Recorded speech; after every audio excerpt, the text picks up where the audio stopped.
1.3.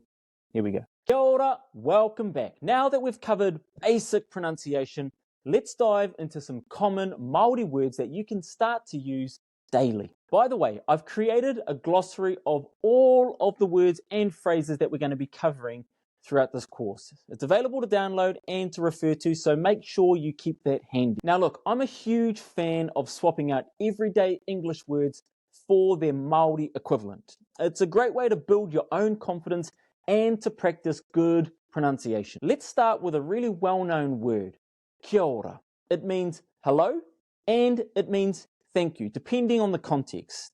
Now you can use this with anyone, anywhere, all of the time. So let's practice it together. Kia ora. One more time. Kia ora. Next up is the Māori word for word, and that is kupu. Say it with me. Kupu. Now you're going to hear me use this often. For example, to say Māori word, we actually say kupu Māori. So repeat after me. What is the kupu Māori for? It's a good phrase to learn. Next up is whānau, and whānau means family. It's a central part of Māori culture, and it often extends beyond just the immediate family to include friends and communities too. So let's practice together. Whānau. Whānau. Next up, kōrero. Kōrero means to talk or to speak, and we're going to be doing plenty of that. So say it with me. Kōrero. Kōrero. Next up is aroha, which means love, compassion, or care. So let's practice that together. Aroha. Aroha. Next one is a bit longer. Manaakitanga, and it means generosity or hospitality, especially towards our guests. And those guests, well, they're called manuhiri. So let's practice both of those kupu together. First up, manaakitanga. Manaakitanga. And next one, manuhiri. Manuhiri. A common way to entertain our manuhiri is with waiata. Let's say that kupu together. Waiata. It means song or to sing. Now, a really good thing to do is to kōrero and share what we're learning with tamariki, the children in our lives. Say that with me. Tamariki. Tamariki.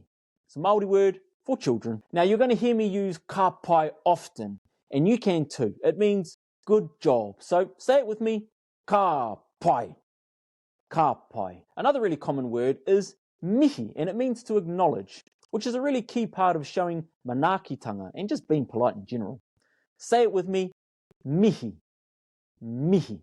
Next up, we have the Māori word for meeting or a gathering, and that is hui.